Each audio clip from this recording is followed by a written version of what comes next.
Halo semuanya, gimana nih? Gimana kabarnya? Kalau yang bisa on cam dong. Kita sharing-sharing dulu, sharing dulu yang lain. Yang bisa on cam aja sih, yang nggak bisa nggak apa-apa, bisa off cam aja. Baru 58 orang.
Gimana nih, apa kita langsung mulai aja ya? 63 orang udah cukup kayaknya. Jadi yang pertama, halo semuanya. Aku share, share screen dulu, oke? Aku share screen dulu.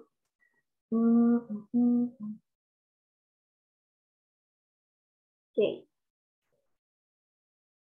Halo semuanya, kenalin aku tutor bahasa Inggris kalian hari ini. Nama aku Aishwara, biasa dipanggil Ais. Aku dari Sidoarjo dan sekarang aku lagi kuliah. Aku mahasiswa baru dari Fakultas Kedokteran Gigi UNER.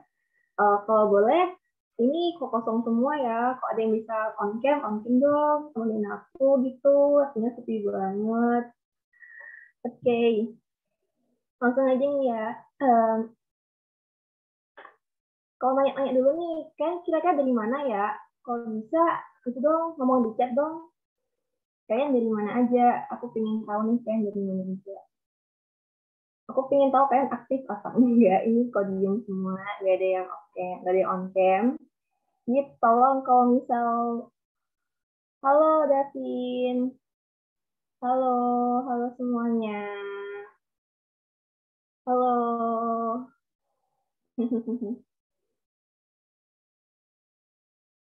Latifa. Oh iya, tadi aku sekarang lagi kuliah di Universitas Erlangga. Aku Fakultas Kedokteran Gigi. Aku baru semester 1, guys. Aku baru mahasiswa baru um, dari Jakarta. Oke, kayaknya yang lain dari mana nih? Kayaknya yang lain dari mana? Yang aktif-aktif ini Davin, atau si J, si Christine, Shanti. Kayaknya dari mana aja nih? Kebanyakan Jakarta ya. Depok, Bandung, Jakarta. Oke, Garut, di Lombok, Jogja, macam-macam ya. Oke, makasih banget ya udah ada yang aktif jawab. Aku seneng banget jawab gini karena aku merasa sendirian, gak ada yang on cam. Oke, nggak apa-apa. Em, Langsung kita bahas aja kali ya karena waktunya udah jalan 10 menit. Oke, kayaknya udah cukup nih. Cuma 69 orang cukup lah ya. Oke, jadi yang aku bahas kali ini adalah about main idea and purpose. Oke. Em, Sebenarnya main idea and purpose ini udah jelas pasti muncul ya di UTBK, pasti muncul. Um, Entah nggak cuma UTBK, pasti muncul juga di kayak tes TOEFL, tes LPT, tes macam-macam. Pasti ada namanya kayak soal main idea and purpose. Jadi kan juga harus bisa ya menguasai namanya pembelajaran kayak main idea and purpose. Sebelumnya maaf ya kalau misalnya aku kalau ngomongnya kecepatan atau gimana, nanti bisa langsung diinstruksi lewat chat atau gimana gitu, kan langsung bilang aja. Karena aku kadang-kadang suka ngomong kecepatan gitu. Dan by the way, aku minta maaf juga ya, karena aku cuma bisa buat PPT yang simple gini, karena yang pertama aku lebih banyak banget kerjaan, jadi kayaknya aku nggak bisa buat yang kayak lucu-lucu gitu. Sebenarnya pingin sih, tapi yang kedua juga aku nggak terlalu suka juga. Oke, nggak apa-apa ya, nggak apa-apa. Oke, makasih ya. And by the way, aku di sini juga cuma bukan orang yang kayak expert ya dalam bahasa Inggris. Aku cuma orang yang tertarik aja dalam bahasa Inggris. Um, aku um, cuma suka aja sih. Jadi kalau misal suatu saat nanti aku punya salah atau penjelasannya, kita bisa bahas bareng ya. Oke, makasih yang udah bilang nggak apa-apa Kak. Oke, nggak apa-apa. Makasih. Dan langsung aja kita bahas ya, karena aku ini materinya penting sih ya, terutama buat TBK. Jadi aku harapkan bisa menguasai nanti pas TBK-nya. Oke, langsung lanjut aja ke soal pertama kayaknya langsung. Langsung aku bahas. Sorry. Oke. Aku bacain dulu ya. Oke. In the philosophy of John Dewey, a sharp distinction is made between intelligence and reasoning. According to Dewey, intelligence is the only absolute way to achieve a balance between realism and idealism, between practicality and wisdom of life. Intelligence involves interacting with other things and knowing them, while reasoning is merely the act of an observer. A mind that beholds or grasps objects outside the world of things. With reasoning, a level of mental certainty can be achieved, but it is through intelligence that control is taken of events that shape one's life. Dan soalnya adalah, what is the topic of the passage? Kayaknya yang pertama aku translating dulu ya, yang pertama. In the philosophy of John Dewey. Dari filosofi dari John Dewey, a sharp distinction. Distinction ini apa artinya? Distinction ini artinya perbedaan. Jadi a sharp distinction itu berarti perbedaan yang tajam. Jadi ini beda banget. Is made itu terbuat di antara intelligence dan reasoning. Intelligence itu kecerdasan, sedangkan reasoning itu bukan alasan ya, tapi seperti kayak pemikiran, ya intelligence dan reasoning antara kecerdasan dan juga pemikiran.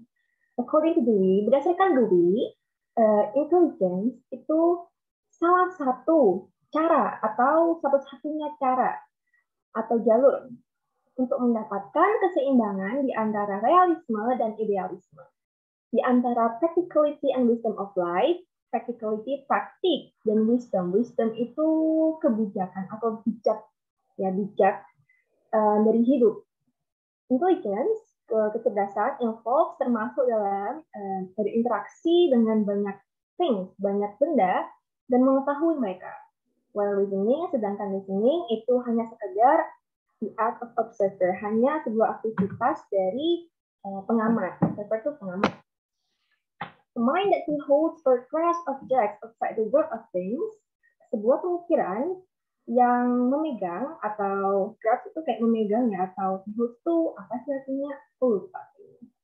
Beholds objects outside the world of things, dan objek-objek di luar benda-benda di dunia. Oke, with reasoning, dengan pemikiran, sebuah level oleh mental itu bisa dicapai.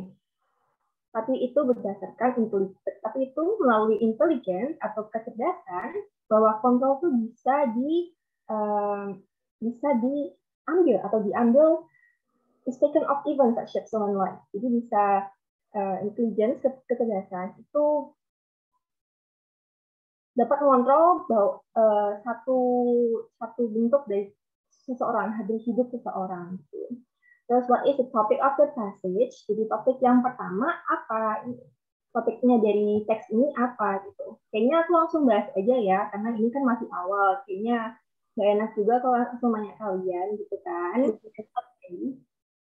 Jadi yang pertama, the intelligence of John Dewey. By the way, tadi aku kan sudah jelasin artinya. Aku harap kalian udah tahu ya artinya, yang mungkin jelas aja nggak apa-apa. The intelligence of John Dewey itu artinya intelijensi dari John Dewey atau kecerdasan dari John Dewey. Kira-kira teks ini apakah bahas intelligence of John Dewey? Menurut aku sih enggak ya. Karena di sini dari kalimat pertama sudah dijelaskan oleh John Dewey, itu filosofi dari John Dewey, bahwa ada perbedaan yang jauh dari intelijen dan juga reasoning.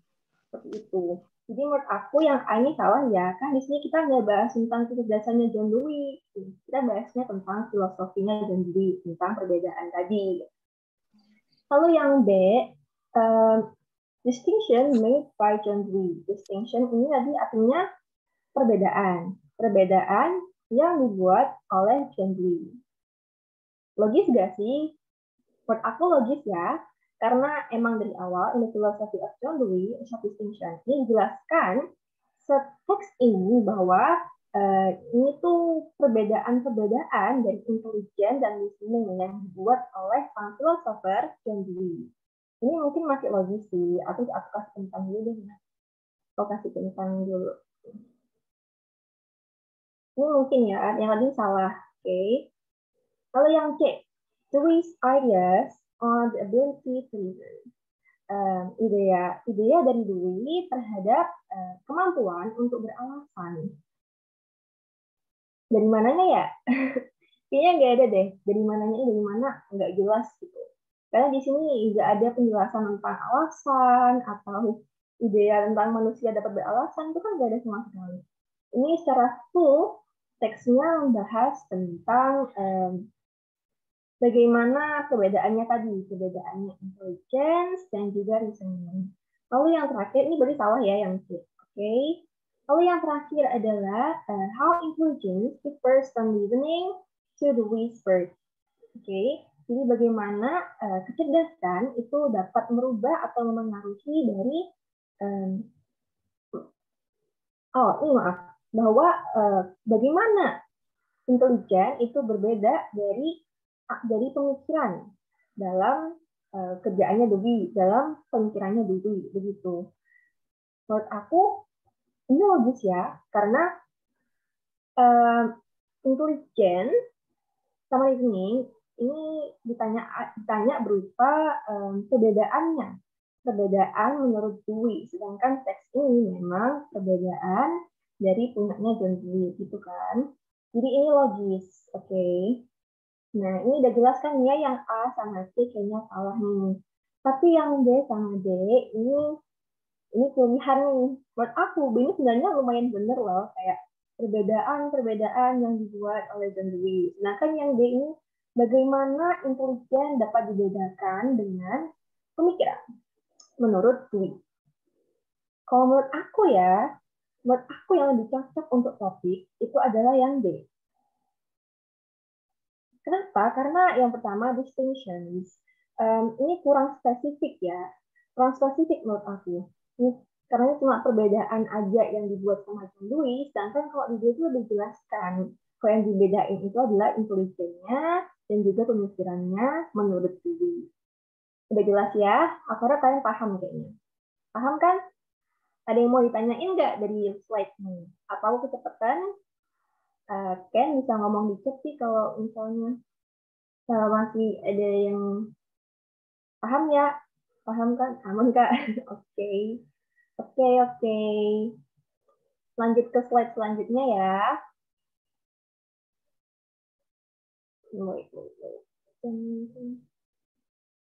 Oke, ini teksnya lebih ke arah biologi nih. Yang pertama, aku bacain dulu ya, ini teks pertama. Nitrogen fixation is the process by which nitrogen is continuously fed into biological circulation. In this process, certain algae and bacteria convert nitrogen into ammonia. This newly created ammonia is then, for the most part, absorbed by plants. The opposite process of denitrification returns nitrogen to the air. During the process of denitrification, bacteria cause some of the nitrates from the soil to convert into gaseous nitrogen or nitrous oxide. In this gaseous form, the nitrogen returns to the atmosphere. Pertanyaannya, which of the following would be the best title for this passage? Oke, kayak yang tadi aku artiin dulu ya. Oke, fiksasi nitrogen adalah sebuah proses yang dimana nitrogen itu continuously itu secara lanjut ya, secara menerus fed into biological circulation, Fed itu seperti kayak, fed itu kan kayak dimakan ya, dimakan dalam bentuk pasif gitu. Tapi bahasa lainnya bisa juga kayak diolah ya, diolah menuju sirkulasi biologi atau sirkulasi kehidupan. Di proses ini, certain algae and bacteria, certain itu kayak beberapa ya, atau yang tertuju. Jadi algae atau bakteria yang tertentu yang mengkonvert nitrogen into amonia. Ya, jadi certain algae dan bakteria convert nitrogen into amonia. Kalau kayak anak IPA pasti kalian tahu ya, kalau misalnya yang convert nitrogen ke amonia itu beda ya, ada bakterinya sendiri gitu.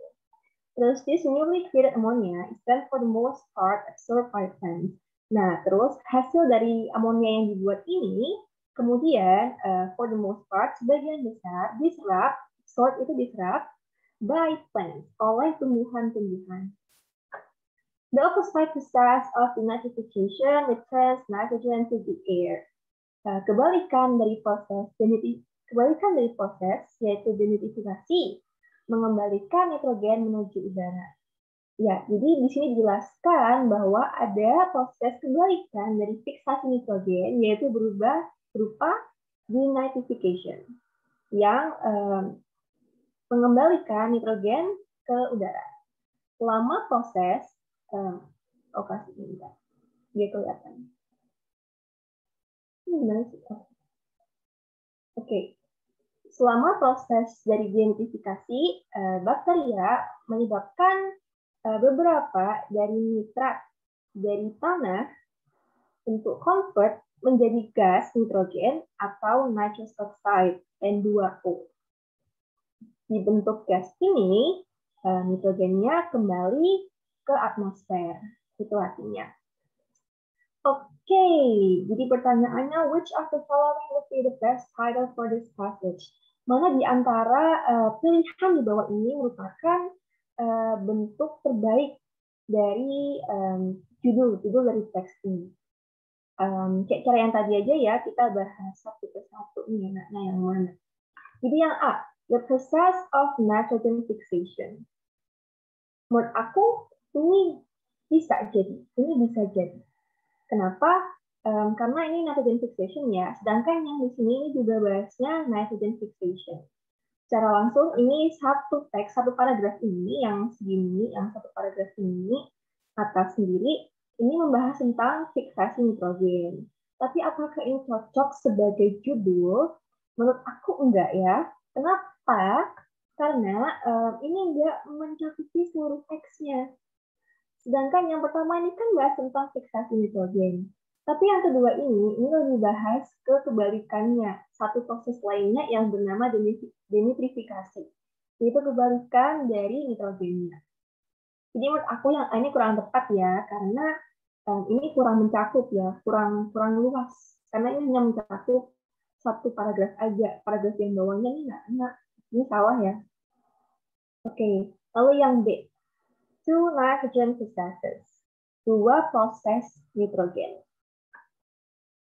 Bisa jadi nggak sih? Karena seperti yang aku bilang tadi, di paragraf pertama itu lebih ke arah menjelaskan fiksasi nitrogen, sedangkan yang atas ini membahas tentang satu proses lagi kebalikan dari fiksasi nitrogen, yaitu denitrifikasi, denitrification.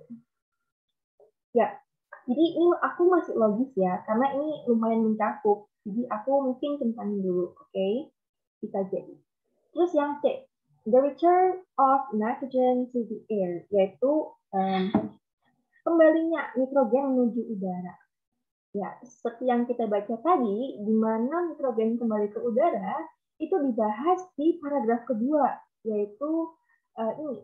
Ya kan, ini kata-katanya sama nggak sih? Kayak the return of nitrogen to the air, ini juga returns nitrogen to the air. Ini sama pembahasannya. Tapi, apa kira-kira ini cocok sebagai judul? Menurut aku enggak ya. Kenapa? Sama seperti A tadi. Ketika yang A membahas tentang nitrogen fixation, itu cuma di paragraf pertama. Nah, yang C ini, dia cuma dibahas di paragraf kedua aja, ini aja. Ya, jadi ini kurang mencakup. Ini sifatnya sama kayak yang A tadi itu loh. Jadi, menurut aku ini enggak Enggak lah ya, enggak dulu lah ya. Ini juga X ya. Ini salah menurut aku. Lalu yang terakhir, the effect of nitrogen plant life adalah efek dari nitrogen. Ini kayaknya tipe nih. Sausnya ini the effect of nitrogen to plant life. Jadi kayak efeknya nitrogen menuju terhadap kehidupan tumbuhan. Kayaknya ini udah jelas salah sih ya. Kenapa bisa? Karena di sini di teks ini 2 paragraf, di sini tuh nggak bahas sama sekali tentang efek. Di sini semuanya bahasnya tentang deskripsi ini, deskripsinya nitrogen fiksasi, ada deskripsinya denitrification, tapi mereka nggak bahas efek sama sekali. Jadi udah jelas ya, ini jawabannya B. Oke, kalian semua paham nggak yang slide pertama, yang slide kedua ini, teks kedua? Apa ada yang mau ditanya nggak? Gimana? Paham, Kak. Paham, Paham ya? Paham, oke. Paham, oke. Lanjut aja kita ke slide selanjutnya. Ini adalah poin penting dari soal-soal tentang main idea questions. So this is the key information that you should know about main idea questions. Ini adalah kunci-kunci informasi yang kamu harus tahu tentang ide pokok atau main idea. Jadi how to identify the question. Jadi tipe-tipe main idea question itu nggak cuma pertanyaan kayak ini main idenya apaan gitu. Enggak, itu luas, luas. Jadi bisa berupa topik, subject, main idea, main point, atau kayak with what is the author primarily concerned, kayak apa yang author khawatirkan secara utuh, secara utama gitu. Atau bisa juga pertanyaannya berupa kayak yang tadi, what would be the best title? Yang tadi kan ini juga what is the best title gitu kan. Itu juga termasuk soal-soal main idea. Lalu gimana caranya kalian nemuin jawabannya? Oke, yang pertama jelas ya. Untuk the answer to this type of question can generally be determined by looking at the first sentence of each paragraph. Determine ini artinya menentukan ya. Dan ini bacanya determine. Aku nemu banyak orang, by the way, dia ngomong determine tuh kayak determine. Itu bukan yang benar ya. Yang benar itu determine. Kalau nggak ada D-nya, jadi determine. Kalau dilepas D-nya, ada D-nya, jadinya determine. Determine. Ini bukan bacanya determine ya. Oke. Untuk the answer to this question, bentuk jawabannya dari type of question ini bisa ditentukan, bisa generally secara umum ditentukan dengan cara melihat kalimat pertama dari setiap paragraf. Ya, jadi ini setiap paragraf. Kalian lihat dulu, ini cara cepat sih sebenarnya. Kalian mungkin cuma perlu nyari main idea, itu cuma kalian lihat teksnya mungkin sepanjang apa, tapi menurut aku kalian bisa dengan cara cepat cukup lihat kalimat pertamanya aja gitu. Tapi ini nggak bisa dijadikan acuan, guys. Jadi kita tetap harus juga baca-baca sekilas tulisan selanjutnya kayak gimana, oke? Jadi jangan terlalu terpacu sama kayak kalimat pertamanya. Mungkin kalimat pertama bisa jadi acuan kalian nyari jawabannya. Tapi tetap aja ya, kalian harus lihat setelahnya gitu. Lihat sekilas lah ya, jadi jangan sampai ketebak gitu kan. Jangan sampai salah ngira gitu. Kayak yang pertama tadi kan, ini tentang the topic of the class. Ini apa gitu. Ini kan di kalimat pertama udah dibahas ya, in the philosophy of gender. Jadi, a sharp distinction is made between intelligence and reasoning. Jawabannya apa? How intelligence differs from reasoning into research. Ini nyambung kan? Karena antara intelligence sama reasoning terus sama John Dewey. Dan ini juga bahas tentang intelligence yang dibedakan oleh John Dewey, ya kan? Perbedaannya intelligence sama reasoning. Kayak gitu. Oke, jadi how to answer the question, ini kayak yang tadi ya. Pertama, read the first line of each paragraph yang aku bilang tadi. Lalu yang kedua, look for a common theme or idea in the first lines. Lihat tema umum atau ide dari kalimat pertamanya tadi. And then cast your eyes quickly over the rest of the passage to check that you really have found the topic sentence.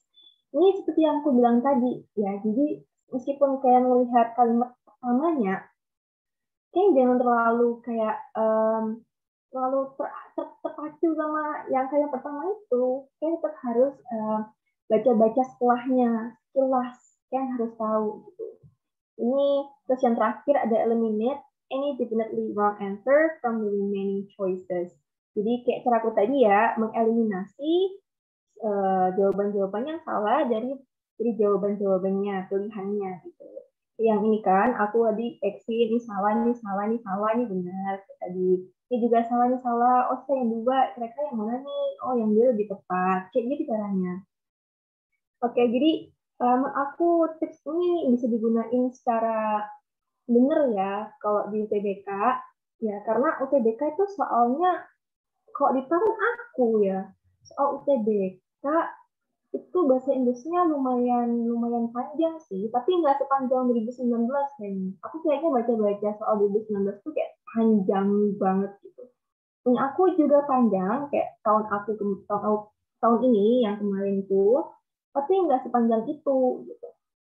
Dan juga kayaknya bisa sih kayak kalau dipakein trik kayak gini, kayak lihat kalimat utamanya kayak gimana, terus bla bla bla bla, lanjutin kayak cara ini tadi gitu. Karena UTBK itu kan cuma 10 soal ya bahasa Inggrisnya. Kalau di tahun aku kemarin, tahun sekarang, kemarin itu aku UTBK itu 10 soal yang mana cuma waktu itu 10 menit gitu. Jadi kan kalau kayak nggak bisa manajemen waktu atau ngerasa panik pas ngerjain, ya kan nggak bakal bisa nyelesain dengan baik dong. Gitu. Dan ini tuh bisa jadi salah satu kayak trik kalian gitu. Misal ada soal yang panjang dan pertanyaannya dibaca dulu. Kalau bisa ditanyain dibaca dulu ya, kayak apa main idenya. Kalau soal tentang main idea kan bisa tuh kayak lihat kalimat utamanya dulu. Oh, kayaknya tentang ini deh. Terus kayak pilihannya. Oh, kayak jawabannya ini gitu. Itu cara gampangnya sih. Oke. Okay. Mau SS juga boleh, boleh. Aku kasih waktu SS dulu ya. Oke. Okay. Yang kedua. Oke, okay, boleh di SS. Terus yang pertama aku kali aja mau SS. Oke. Okay. Ini nih, kalau boleh di SS juga, ini lumayan nih penting buat tips. Kalau mau SS, boleh banget. By the way, ini aku ambil dari buku Longman ya, itu buku TOEFL, buat latihan TOEFL. Kalau kayak mau juga boleh, di brand ada. Aku ambil ini, kayak trik-trik ini tuh, soal-soal ini semua dari bukunya Longman. Latihan buat TOEFL. Okay. Terus next, ini soal yang tadi. Ya, ini sesuai. Soal tentang main idea. By the way, di sini kalian yang aktif-aktif, bentar, aku buka dulu. Ini nggak ada yang buka kamera ya? Nggak ada. Ada dong yang mau bacain teksnya, ini teksnya pendek banget loh. Ada nggak yang mau bacain teksnya? Komen dong. Jangan malu-malu, bacain teksnya aja nggak apa-apa. Kan offline juga nggak apa-apa loh. Ada yang mau nggak bacain teksnya? Oh, itu siapa yang on mute, yang Mutiara kah? Nggak, kayaknya Mutiara pendek nih. Ada yang mau bacain nggak? Ini malu-malu nih pada Ada malu-malu nih, nggak ada yang mau bacain teksnya. Oke, ini Mutiara nggak ya? Nggak, oke. Aku aja yang bacain ya, oke. Aku tutup dulu. Fort Knox, Kentucky is the site of the U.S. Army Post, but it is even more renowned for the Fort Knox Bullion Depository, the massive vault that contains the bulk of the U.S. government's gold deposits. Completed in 1936, the vault is housed in a two-story building constructed of granite, line steel, and concrete. The vault itself is made of steel and concrete and has a door that weighs more than 20 tons. Naturally, the most up-to-date security devices available are in place at Fort Knox, and the Army Post nearby provides further protection. Soal-soalnya yang pertama ada which of the following best describes the topic. Terus yang kedua, which of the following would be the best title for this passage? Oke, kayaknya yang kayak tadi ya, aku bacain aja artinya. Oke. Fort Knox, Kentucky. Ya, ini satu tempat ya. Fort Knox namanya. Mungkin kota ya. Aku nggak tahu sini kota. Kentucky mungkin kayak provinsinya gitu. In the site of the US Army Post, sebuah tempat ya dari pos tentara US atau Amerika. But it is even more renowned for the Fort Knox Bullion Depository. Tapi ini bahkan jadi lebih terkenal, renowned ini terkenal ya. Aku juga awalnya kira nih re-own sih, re-own. Aku pikir ini re-own kayak dipunyain gitu, tapi ternyata bukan. Itu bacanya renowned, dan ini tuh artinya terkenal. Oke, ini bacanya renowned. Renowned. Ini menurut aku katanya lumayan sulit sih, kayak renowned ini. Gak pernah dengar sebelumnya aku. Biasanya kan kalau terkenal kan kayak popular atau well known, tapi ini renowned. Ini juga artinya terkenal, oke? Terkenal for the Fort Knox Bullion Depository. For the Fort Knox Bullion Depository ini apa artinya? Bullion. Kalian tahu bullion itu apa nggak? Bullion. Bullion itu artinya emas. Ya, ada yang ngomong lagi. Siapa? Oke, tadi bullion itu artinya emas. Emas tahu nggak sih emas yang gede itu loh, yang emas kayak silver queen, apa sih emas batangan? Itu apa kayak nonton drama Korea? Tahu nggak sih drama Korea judulnya itu Vincenzo, ya kan? Yang kayak Song Joong Ki itu. Nah, itu kan ada emas yang di bawah tanah gede di bawah, itu yang banyak banget. Itu nama emas itu kan bullion. Atau nama lainnya adalah gold bar ya, atau batangan emas. Gitu. Depository artinya penyimpanan. The massive vault that contains the bulk of the US, the massive itu besar. Vault itu artinya penyimpanan besi. Penyimpanan besi bukan kayak penyimpanan kayak brankas, tapi yang gede. Jadi dianggapnya kayak ruang penyimpanan dari besi gitu. That contains the bulk of the US government gold deposits. Yang punya gambarannya nggak sih? Aku gambarin dulu deh. Vault itu gimana? Oke, vault. Sorry, kepencet. Sorry. Kok jadi bukanya ini? Oke.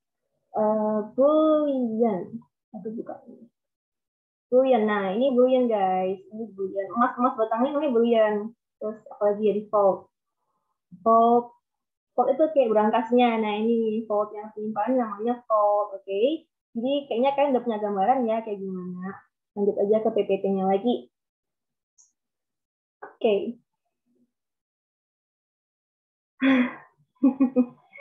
Oke. Ya, Lydia, makasih. Hilang fokus aku.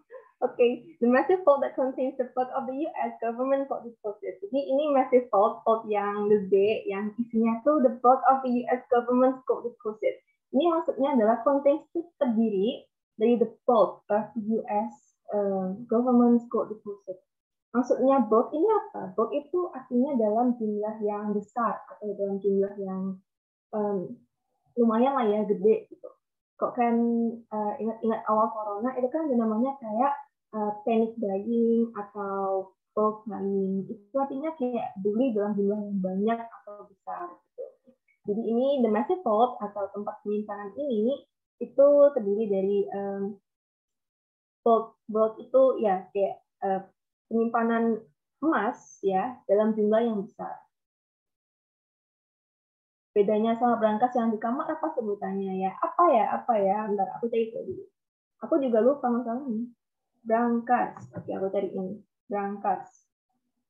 Kayaknya kalau foto yang besar, guys. Kalau brankas yang di kamar itu biasanya sebutannya kayak safe box. Ya, kalau di Google, iya sih, emang namanya safe box. Kok yang di kecil kayak yang di hotel-hotel tuh, yang di lemari-lemari itu kan, nah yang kecil itu aku juga lihat ini biasanya namanya safe box atau safe deposit box ya. Tapi kalau vault itu udah bentuknya gede banget, namanya vault ya. Completed in 1936 ya, diselesaikan pada 1936. The vault is housed in a two-story building constructed of granite, limestone, and concrete. Jadi brankas raksasa ini terdiri dari 2 lantai.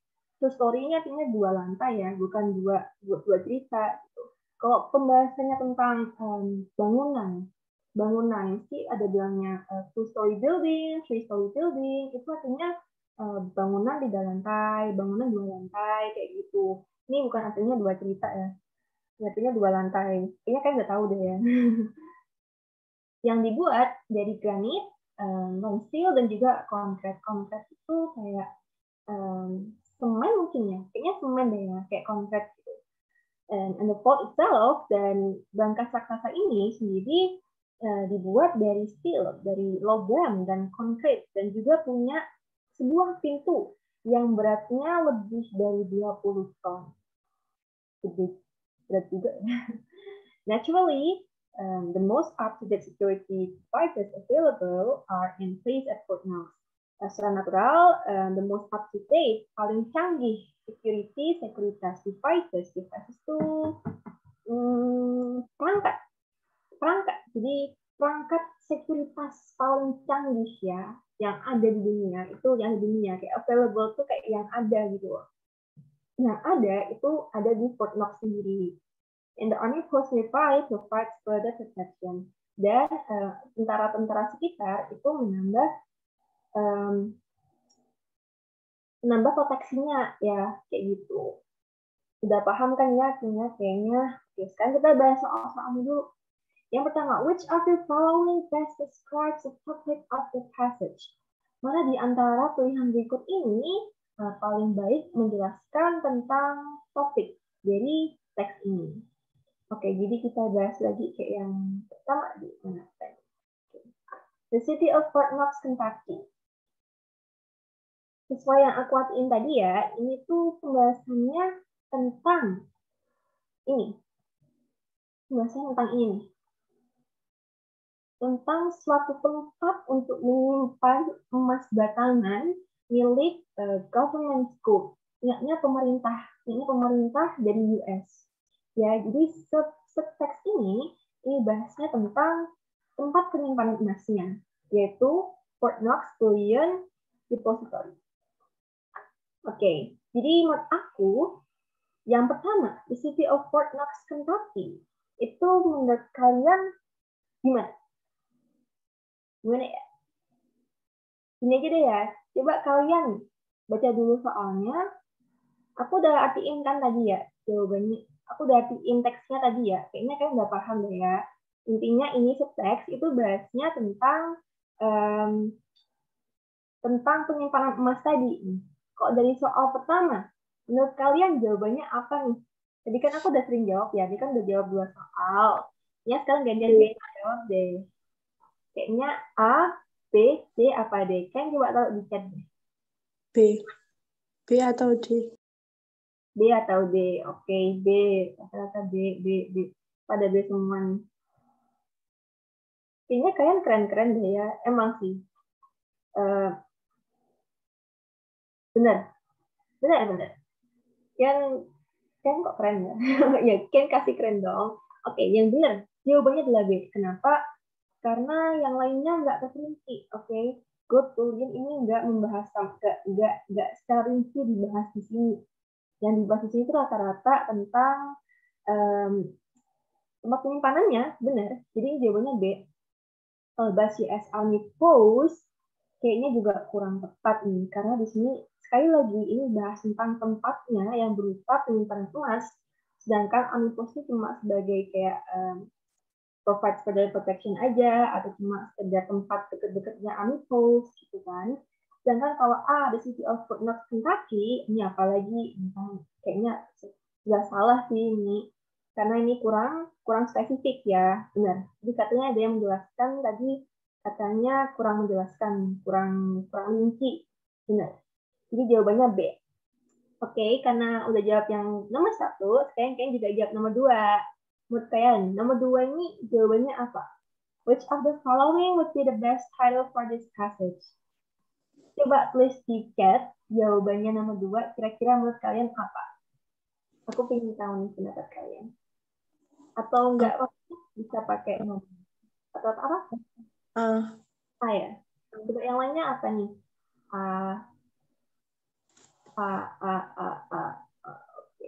Oke. Oke, kita bahas ya. Kalau A, ini bahasnya the massive concrete fault. Ya, ini bahas tentang massive concrete fault. Logis ya, karena di sini bahasnya tentang penyimpanan emasnya. Gitu.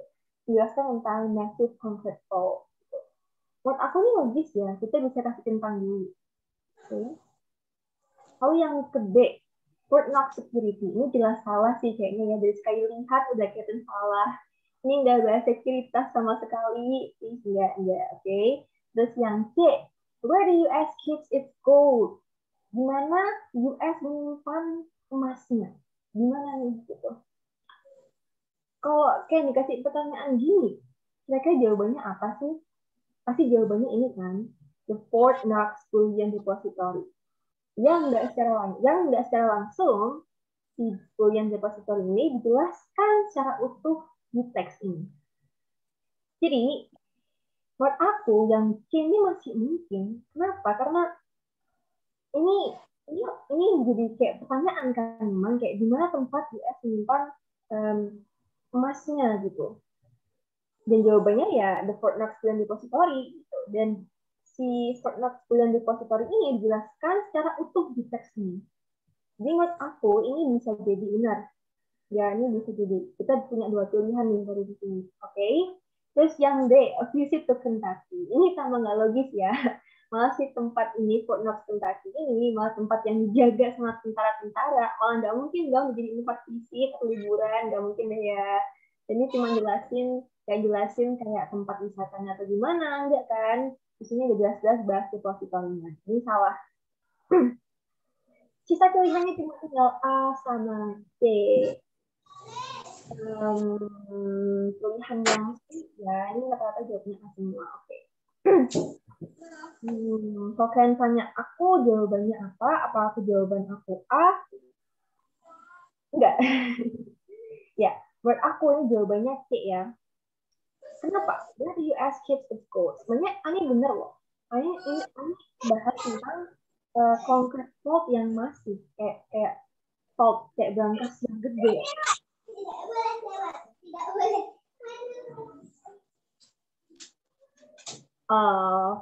Menurut Rara, kalau C itu lebih ke how, gimana US simpan itunya, bukan ke tempatnya aja. Soalnya where tuh lebih cuma nanya spesifik tempat aja, bukan penjelasannya.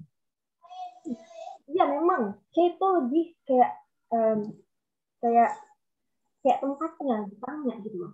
Where do US keep the gold? Itu kan kayak pertanyaan ya. Kayak gimana nih US nyimpen goldnya? Gitu. Tapi sekali lagi itu bentuknya sebagai title, bukan sebagai pertanyaan. Jadi meskipun ini tuh bisa dijadiin suatu kalimat biasa sebagai pemancing pembaca gitu.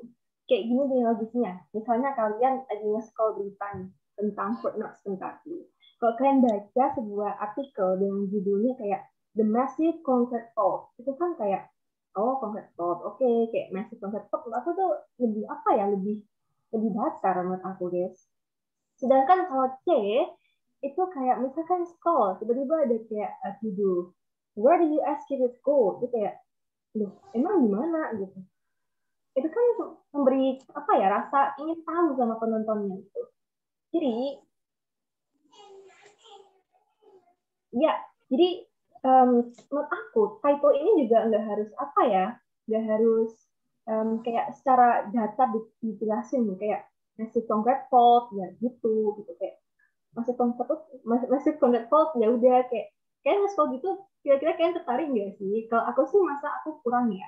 Kalau aku sih itu lebih menarik penontonnya kayak pembacanya kayak kalau misal scroll judul tiba-tiba ada oh di mana tempat US menyimpan emasnya itu kan lebih menarik ya kayak oh aku mau baca aku pengen tahu di mana kayak gitu maksudnya itu maksud aku sebenarnya tipe-tipe judul tuh juga usahakan cari yang menarik ya selain yang tepat cari yang paling menarik untuk dibaca untuk dikasih ke pembacanya gitu.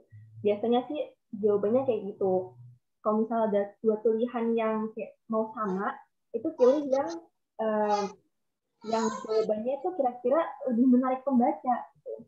Dan aku juga udah cek di kunci jawaban juga jawabannya C sih. Jadi kayaknya emang fix C ya. Jadi udah itu aja. Ada yang mau ditanyain nggak? Apa ada yang kalian paham nggak sih slide ini? Aku nggak lagi paham nggak? Atau ada yang mau ditanyain? Kalian bisa ngomong di chat. Paham nggak? Paham ya? Ken paham nggak? Paham nggak? Oke, jadi Ken bisa pertama kalau ada dua tulisan yang kayak sama, yang benar, tapi untuk duduk aku paling benar tulis yang paling menarik untuk pembaca ya. Soal-soal gini nih sering munculnya pasti di UTBK. Iya, menurut aku title yang paling bagus sih yang menarik penontonnya. Jadi jangan terlalu monoton gitu. Ini emang kayak The Massive Concrete Vault ya. Kayak emang bener sih ini bahasnya tentang bullion depository-nya, yaitu berupa concrete vault-nya yang besar. Gitu. Tapi ini nggak bisa menarik pembaca. Jadi title tuh juga cari yang pembaca, yang bisa menarik pembaca, nggak cuma kayak data gitu aja. Aku harap kalian paham ya sama yang ini.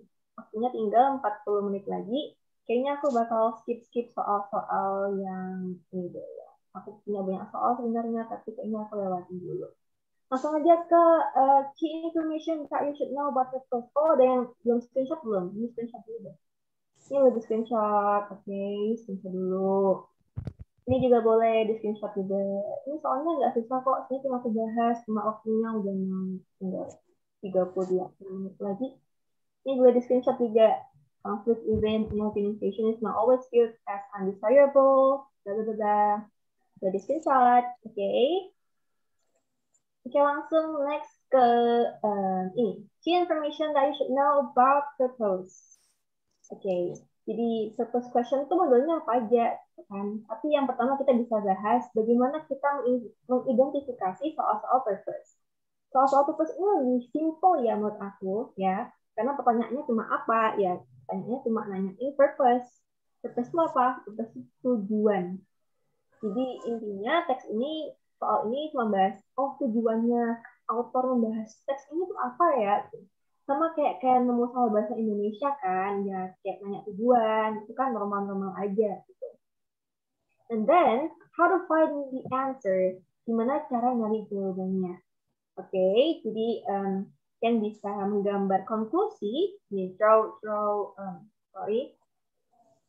a conclusion about the purpose from the main idea and supporting details. Ya, jadi menggambar konklusi atau kesimpulan tentang tujuan dari ide pokok dan kata-kata seperti ini, kalimat-kalimat pendukungnya.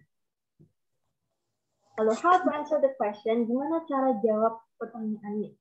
Yang pertama, mempelajari ide pokok dari topik sentence dan detail use to support the main idea. Jadi kan juga harus usahakan sih ya, menurut aku kan harus baca semuanya. Kalau tadi main idea kan ada triknya ya. Ada triknya, kalian cuma bisa baca kalimat pertama aja gitu kan. Tapi di purpose question ini lebih disarankan kalian tuh bisa baca semuanya. Nggak harus secara pelan-pelan sih, setidaknya kalian tuh bisa baca sekilas gitu loh, kayak tahu intinya bahas apa gitu. Jadi meskipun di UTBK nanti kalian baca boleh, kayak tapi menurut aku jangan dibaca terlalu mendalam ya. Karena waktu UTBK itu dikit banget, kayak literally satu soal tuh 1 menit gitu. Jadi kalau bisa hemat waktu, dihemat-hematin gitu. Jadi kalau bisa itu bacanya sekilas aja kayak udah selesai gitu. Oke, yang kedua, draw the conclusion about the course. Nah, ini kayak ya gambar konklusi aja, konklusi atau kesimpulan kalian tentang teks ini gimana gitu. Ya udah itu aja. Terus next, ini kan ada yang mau bacain nggak sih? Jadi nggak ada yang mau bacain loh. Aku tulis soal yang mana ya? Oh ini aja deh. Aja. Ada yang mau bacain nggak? Halo, ada yang mau bacain nggak? Yang malu-malu. Di sini anak PJJ ini banyak yang malu-malu. Ini ada berapa orang ya? Dari 58 orang ini nggak ada yang mau bacain. Oke, aku aja yang bacain ya. Lagi aku lagi. Oke. So, Truman Capote's in Cold Blood, 1966, is a well-known example of a non-fiction novel, a popular type of writing based upon factual events in which the author attempts to describe the underlying forces, thoughts, and emotions that lead to actual events. The Capote's book, the author describes the sadistic murder of a family on a campus farm,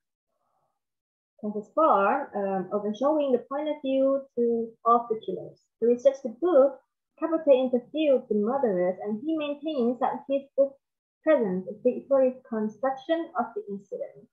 Ini pertanyaan. Gimana kalau kita ambil inti dari setiap paragrafnya untuk menentukan purpose?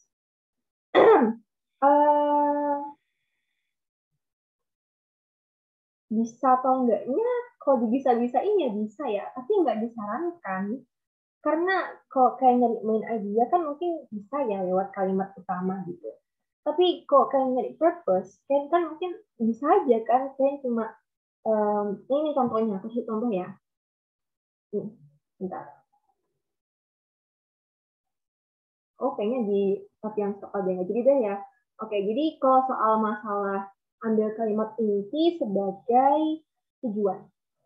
Seperti yang aku bilang tadi, kalau dibisain ya dibisain, tapi nggak disarankan. Karena kalimat utama itu nggak bisa mencakup seluruhnya, guys. Jadi, misal nih, kan baca suatu info tentang tentang tikus gitu. Misalnya tikus. Terus tikusnya itu kayak misalnya awal-awalnya bahas cuma kayak tikus kan, kayak tikus adalah sebuah hewan bla bla bla bla.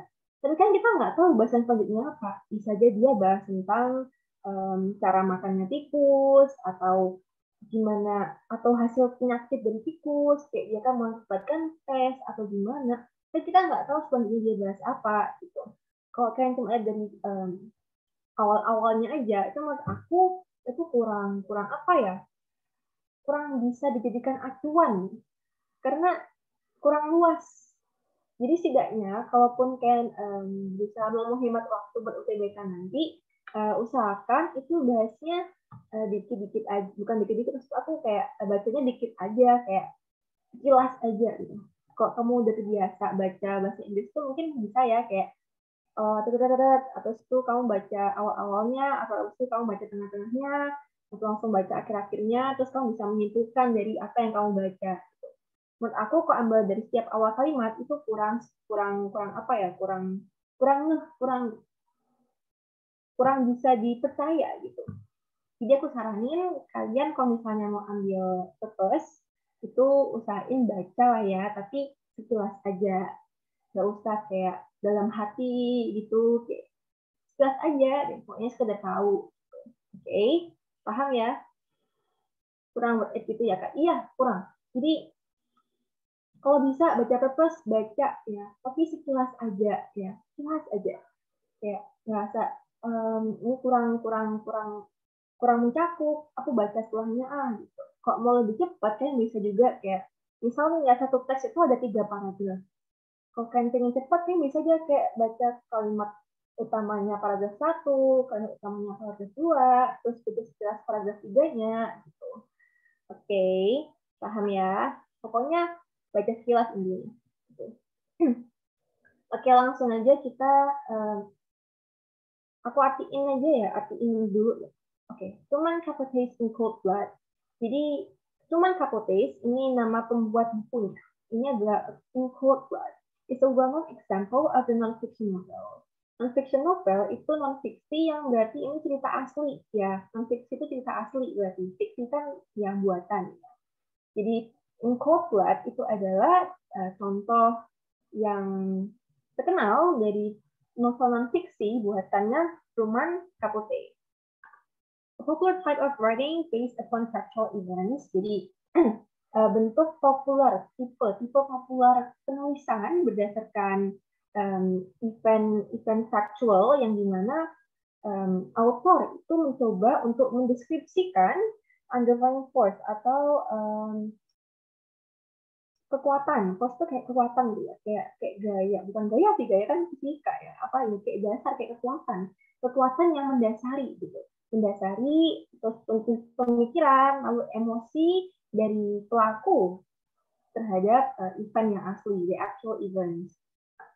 Di bukunya Capote ada autornya mendeskripsikan pembunuhan sadis dari sebuah keluarga. di Kansas farm, di farm itu peternakan ya, kayak peternakan pedesaan gitu ya, peternakan di Kansas, Amerika berarti ini. Dan terkadang menunjukkan point of view atau point of view itu sudut pandang dari pembunuhnya untuk mencari sumber dari buku ini. Capote itu menginterview pembunuhnya dan dia mengatakan atau intens itu kayak meyakinkan gitu ya mungkin. Intens itu artinya sebenarnya kayak menjaga kayak maintain vitamin itu kan kayak menjaga vitamin dalam tubuh kamu gitu. Tapi maintenance ini mungkin kayak apa ya, kayak usaha meyakinkan gitu bahwa buku ini itu beneran asli dari rekonstruksi dari yang terjadi pada saat itu.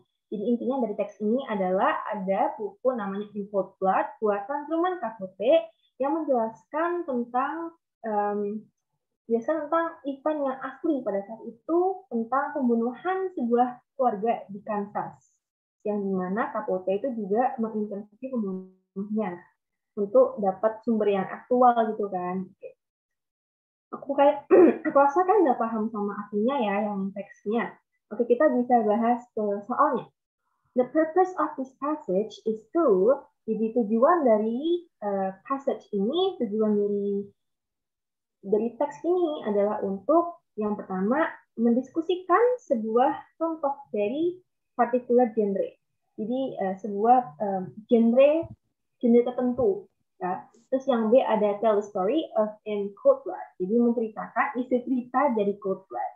Lalu yang C explain Truman Capote's reasons for writing in Cold Blood. Jadi menjelaskan alasannya Truman Capote nulis in Cold Blood. Lalu yang D mendeskripsikan bagaimana Truman Capote research his non-fiction novel. Gimana cara Truman Capote mencari sumber dari novel non-fictionnya. Kalau menurut kalian, ini jawaban nomor 1 apa nih? Ya, kalian bisa ngomong di chat atau ngomong lewat. Oke, yang lainnya gimana? Bisa tulis di chat ya. Kalian kira-kira mau jawabannya apa? Ini sama jawabannya A. Oh, lewat dia kirimnya lewat DM. Oke. Mungkin kalian bisa kirim jawaban kalian lewat chat. Ya, nomor 1 buat kalian apa? Nggak usah malu-malu. Kalaupun salah, nggak masalah. Santai aja. Kita pasti bahas bareng-bareng ya. Gak apa-apa. Ada yang B, ada yang B, ada yang A, ada yang C juga.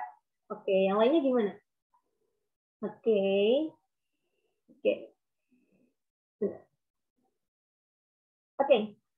Macam-macam ya jawabannya. Aku suka nih kok yang jawabannya beda-beda gini.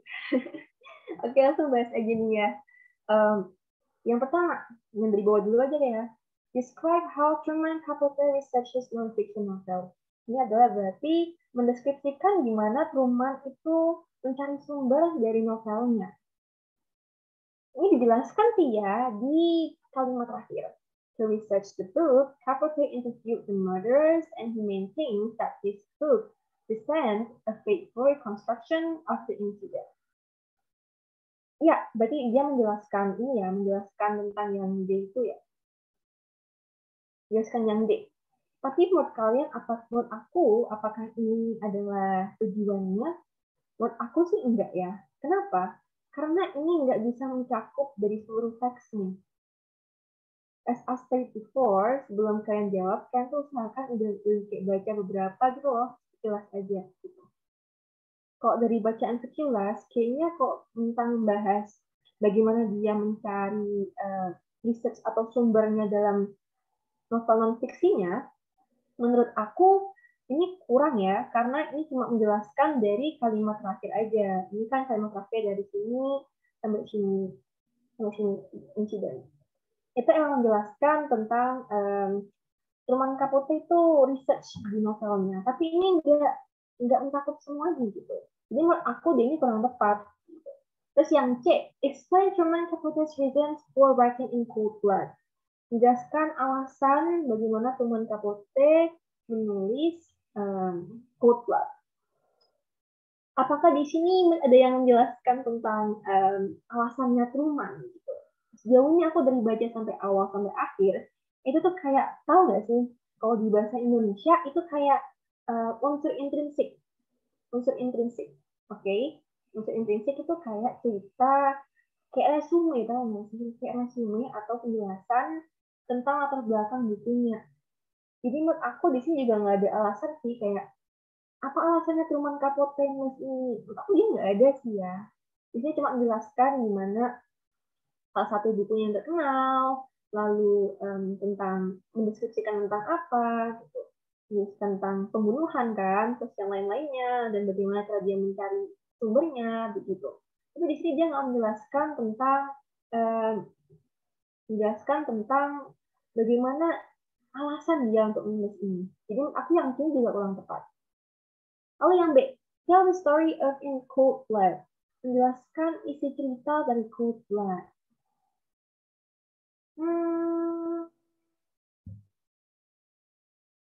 Tell the story of In Cold Blood. Ini aku cuma jelasin dari kalimat kedua aja.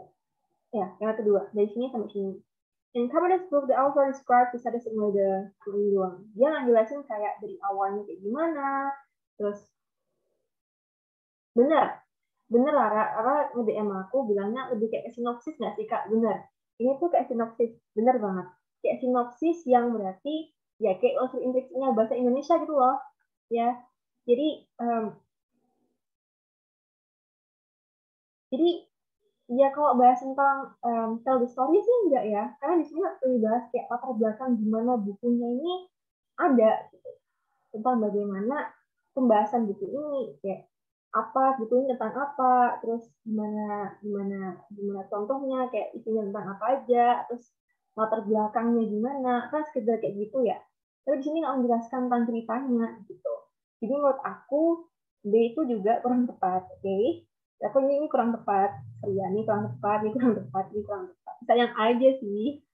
Discuss as example of a particular literary genre. Menurut aku nih jawabannya, ya. Mendiskusikan sebuah contoh of a particular literary genre. Sebenarnya aku sempat khawatir sama jawaban ini, karena jawabannya menurut aku kayak kurang spesifik ya sih.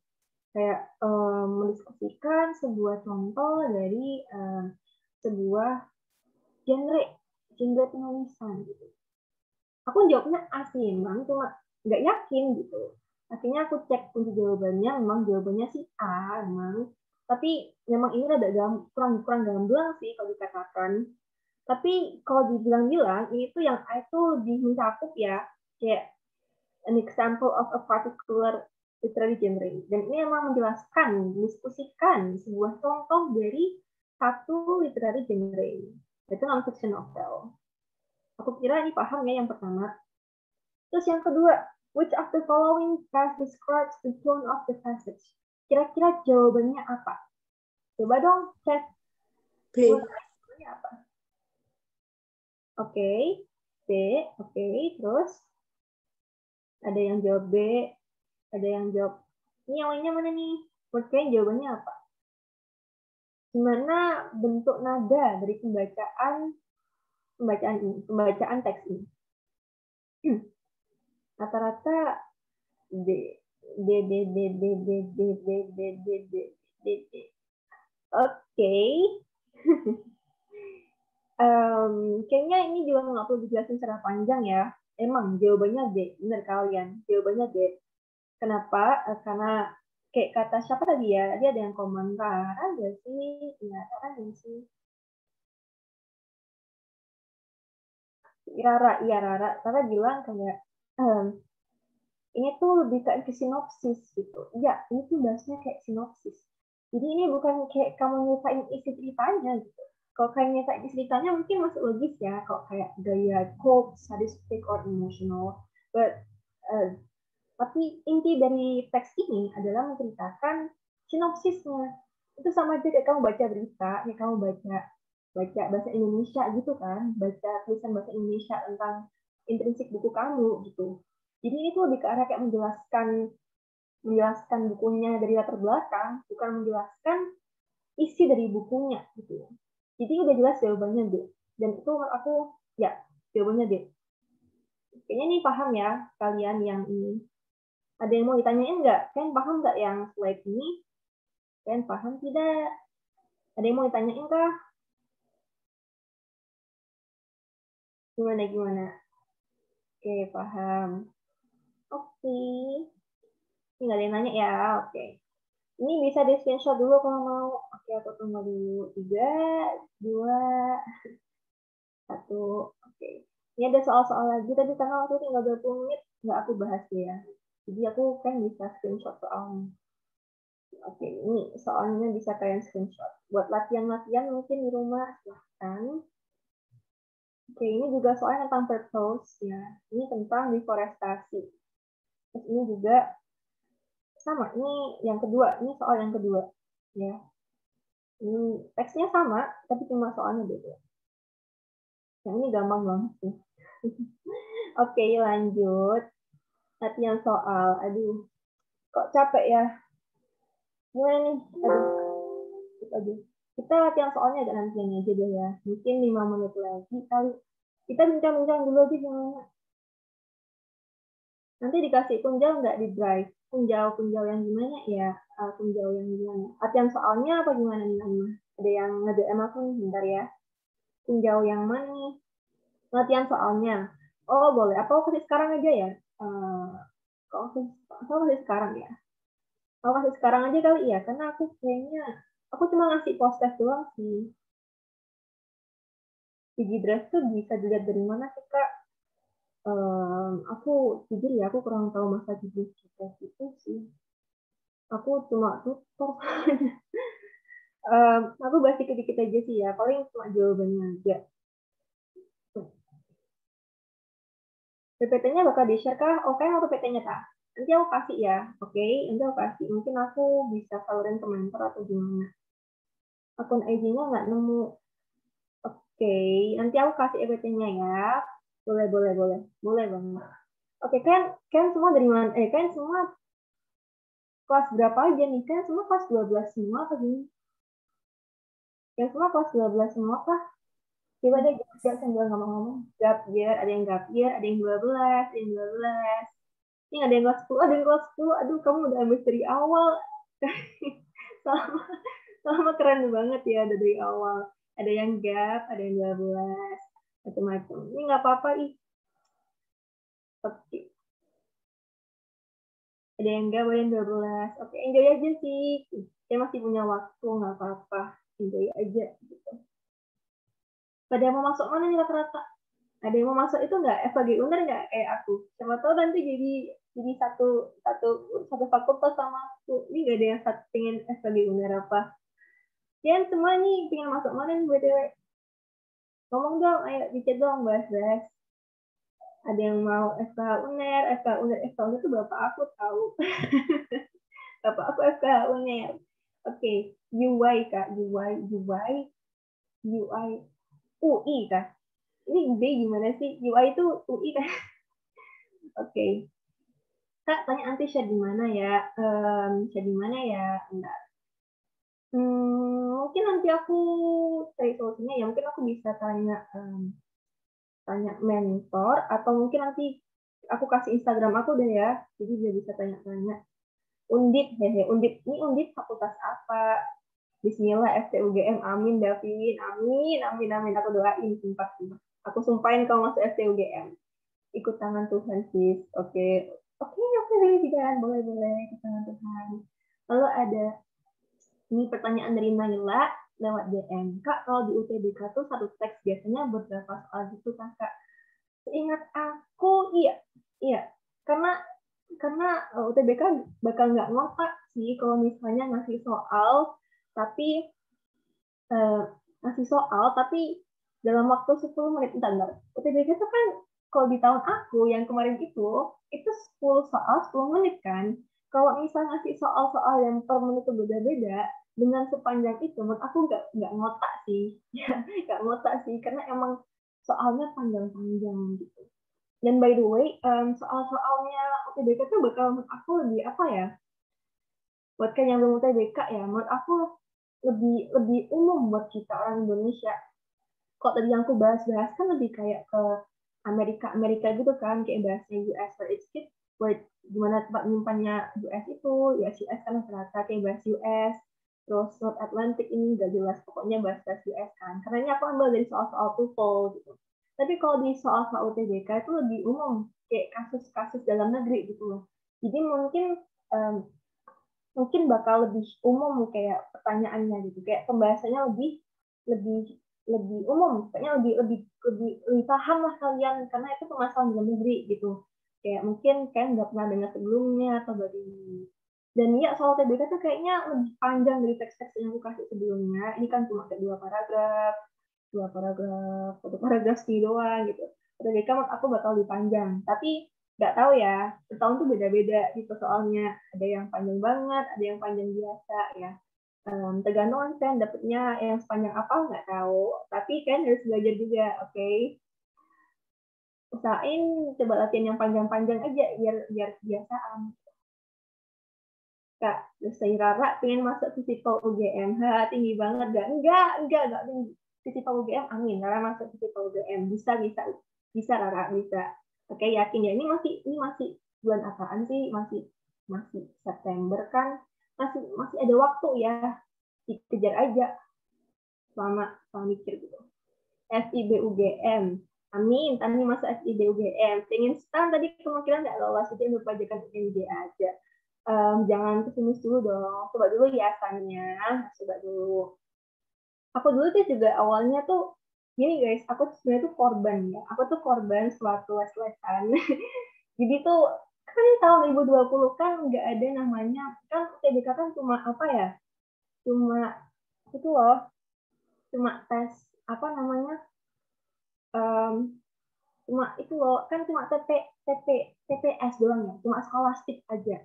Sedangkan jadi aku pikir tuh tahun aku ini tesnya tuh bakal cuma skolastik aja, nggak ada kayak fisika, biologi, dan lain-lain gitu. Jadi pas hamil 100 kayak ada sosialisasi TBK gitu kan, baru dapat pengumuman kalau ada soal-soal TPA, dan itu aku baru panik, baru belajar kayak 3 bulan sebelumnya, mau belajar apa itu fisika, kimia, dan lain-lainnya. Itu satu penyesalan sih, kayaknya jangan kayak gitu ya.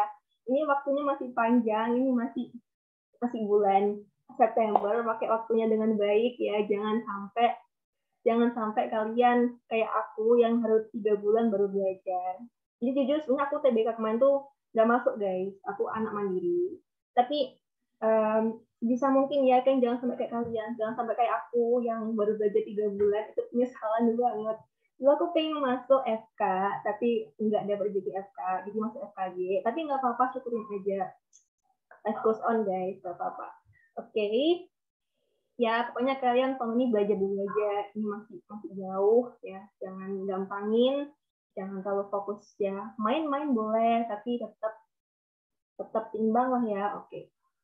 Terus psikologi UI Undip, oke Lydia, amin ya, semoga masuk psikologi, amin. Bismillah, manajemen Unpad, amin. Jadi amin, aku doain kamu masuk manajemen Unpad. Boleh lagi nggak sumber belajar gimana kakak UTBK? Oh, sorry, aku nggak. Oke, jangan sebut nama. Sumber belajar. Aku dulu ikut les offline. Jadi aku dulu ikut belajar banyak sih. Lalu aku beli buku The King juga. Buku The King ada di link-linknya. Sama buku-buku dari sekolah sih. Itu aku nyaranin buat kalian yang mungkin IPA ya. Kalian beli bukunya fisika itu. Aku kan sebenarnya nggak bisa fisika ya. Sama sekali nggak bisa. Tapi gara-gara buku ini aku bisa kayak paham dikit itu loh. Jadi ada buku namanya dari penerbit ini. Aku tulisin di chat ya. Namanya Sagu Pindu. Itu bagus banget. Aku tuh nggak pernah. Aku sebelumnya tuh kayak nggak bisa fisika sama sekali, tapi aku jadi paham beberapa dari buku itu. Karena itu bukunya full kayak isinya tuh soal-soal semua gitu loh. Dan juga itu banyak pembahasannya.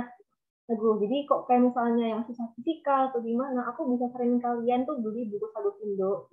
Itu bagus banget, bagus gila banget. Oke, lanjut ya.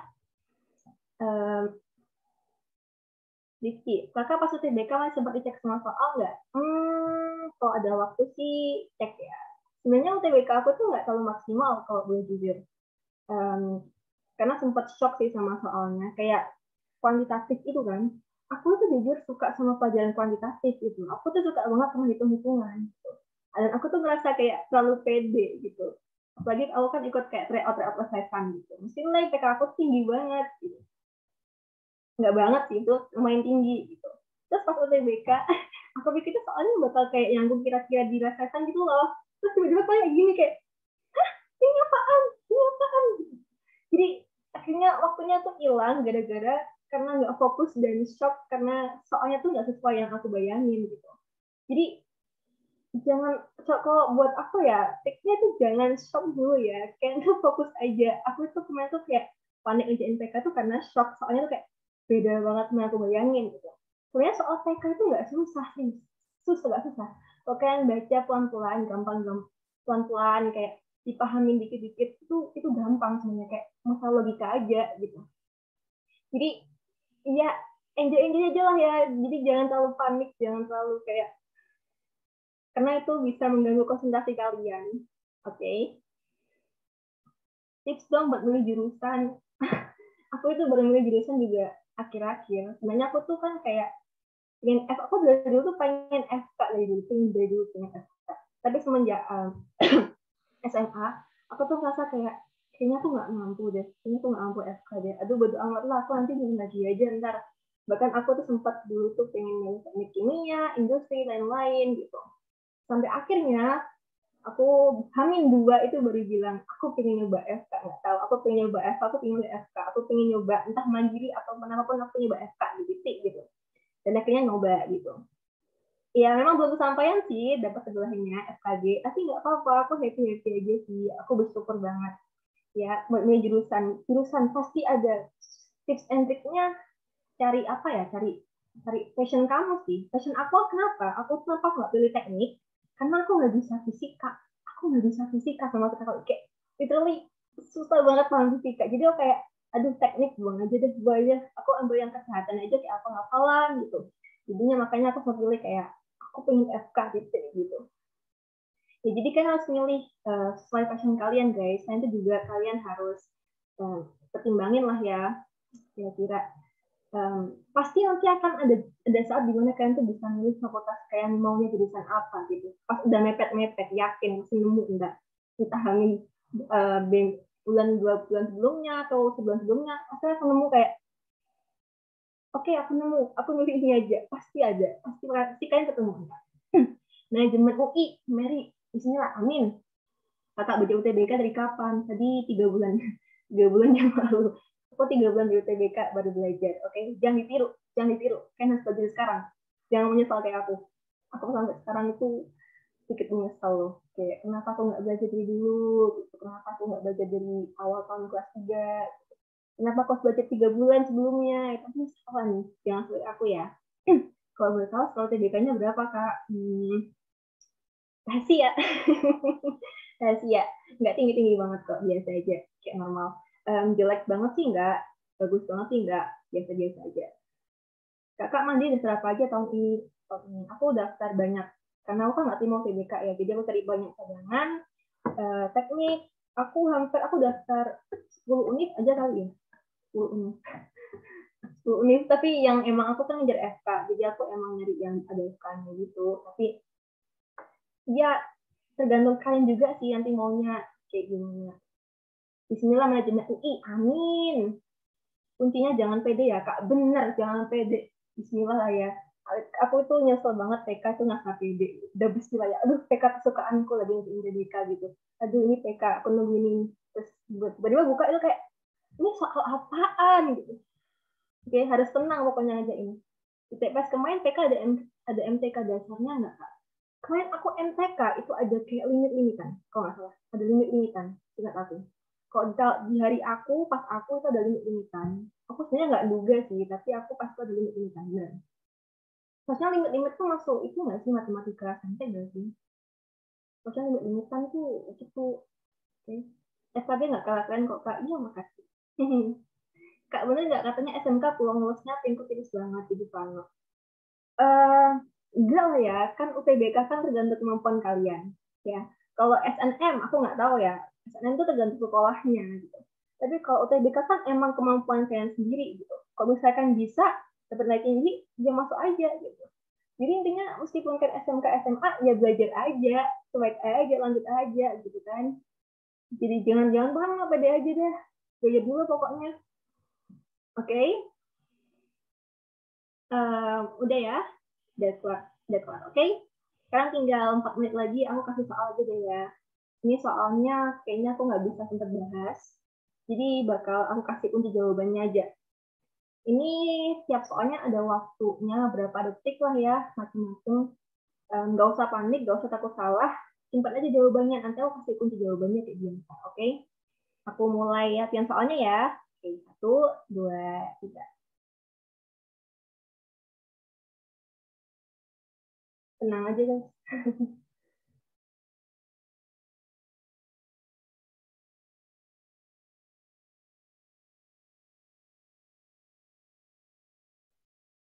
Jawabannya catat aja sih.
Sorry guys, bentar aku terakhir ya.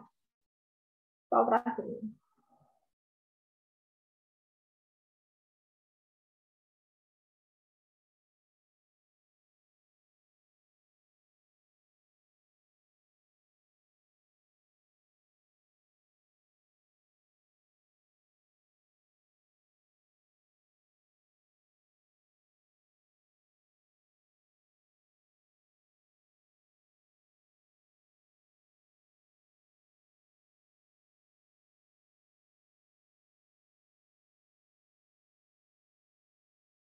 Sorry guys, di soal pertama ya. Sorry. Ini yang terakhir ya. Sorry. Oke, semangat.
Oke, gimana sih? Sudah selesai semua ya?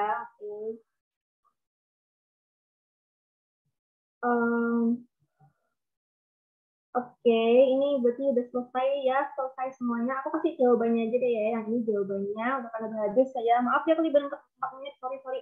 Ini jawabannya B. Oke, ini jawabannya B. Yang ini jawabannya B. Terus yang ini jawabannya A. Yang ini jawabannya C. Terus yang ini terakhir jawabannya B. B ya. Oke, gimana semuanya? Udah ya? Makasih semuanya udah join. Betul ada yang mau nanya lagi nggak ya? Gak ada kan ya? Makasih udah join kelas aku. Makasih banyak. Maaf ya kalau misalnya ada yang kurang. Aku kasih feedback deh ya. Kalau boleh nih minta tolong isi feedback dong. Minta.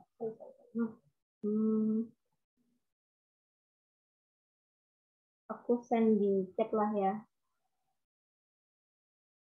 Kunci jawabannya aku ulang lagi. Oke, boleh. Maaf ya aku cepetan tadi mungkin. Ini yang pertama B jawabannya B bebek. Terus yang nomor 2 jawabannya bebek juga. Yang ketiga jawabannya A juga. A. Yang keempat jawabannya cicak. Terus yang terakhir jawabannya bebek lagi. Oke, gimana? Ada yang mau bilang lagi? Oke. Makasih semuanya udah join kelas aku. Tetap sehat-sehat selalu. Jangan lupa jaga kesehatan. Sehat mental, sehat semuanya. Pokoknya deh ya.